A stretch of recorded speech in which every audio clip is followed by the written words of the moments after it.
Hi class, this is Interactive Comment 8, and I think this is our last one.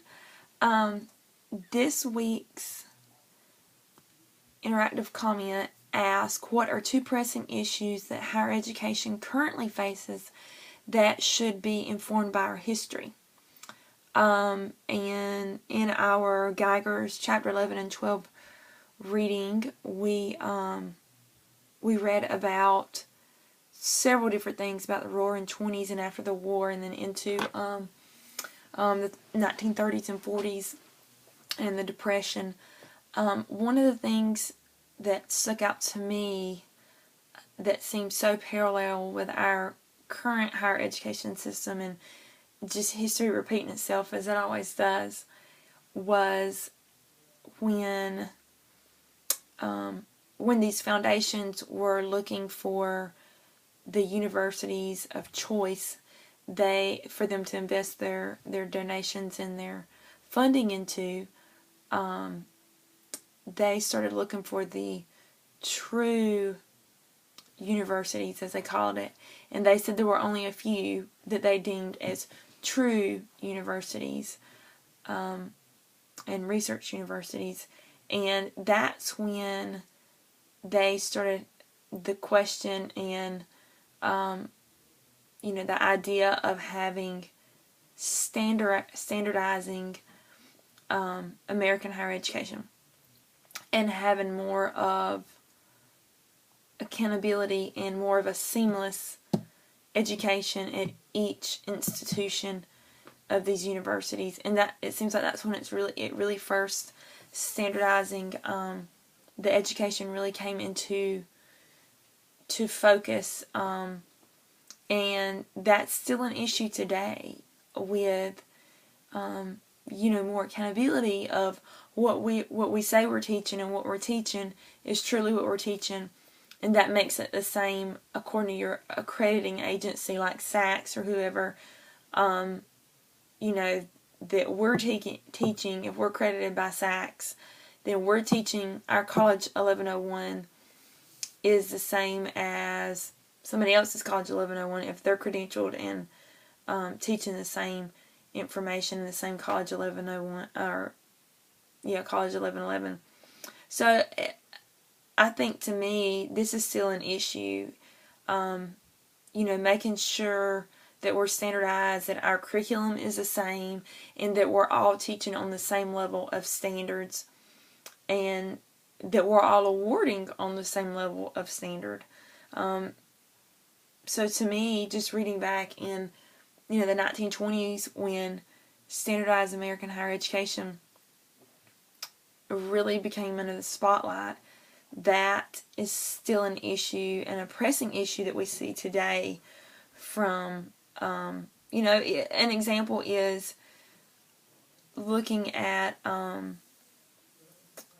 iPads and reporting, and now that's required for each institution, so a student can go and look and be able to see really what they're dealing with, and really what is the graduation rate, and what are all these things, so you can make an educated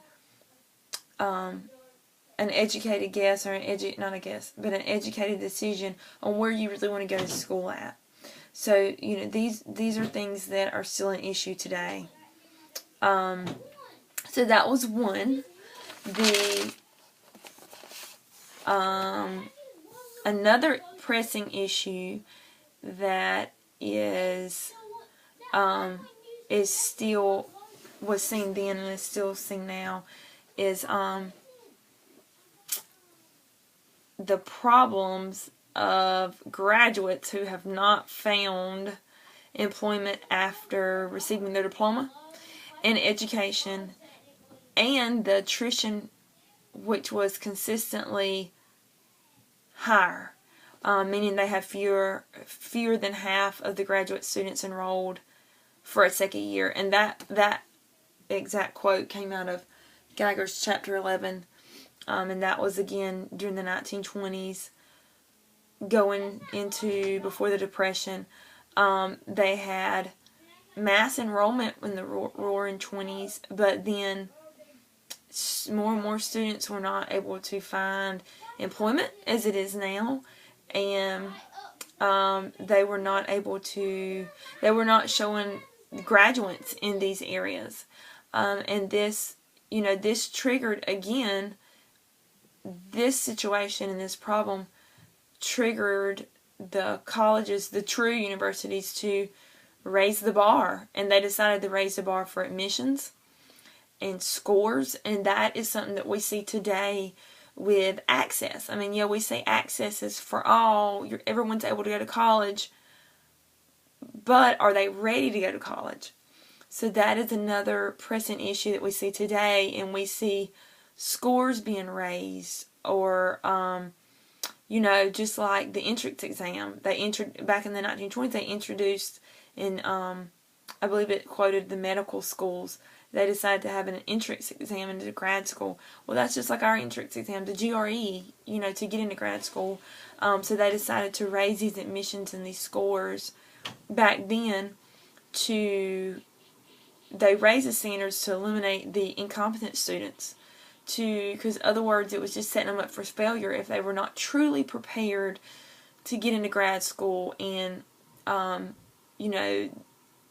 that way they were able to focus on the students that were ready. And that's something we still see as a challenge today of, there's a constant pressure of, we need more enrollment at the schools, because that turns into tuition dollars, turns into money for the college, and keeping the doors open. However, are the students that we're truly getting into college, in university, are they prepared? So it's kind of the catch-22, as it seemed it was back then. So, of course, then it seems like our history from chapter 11 and 12, the 20s, was a time of prospering and growth, and then you turn around and you see the Great Depression hit, which is very similar to the Great Recession for us, which was financially weakened, but academically more developed. So, your focus, basically, it trims the fat when you go through a depression, but hopefully in the end, as it seems we have, you come out academically more developed. So that is my vlog. That is my 2 similarities of pressing issues that history seems to repeat itself. And that's it. Thanks.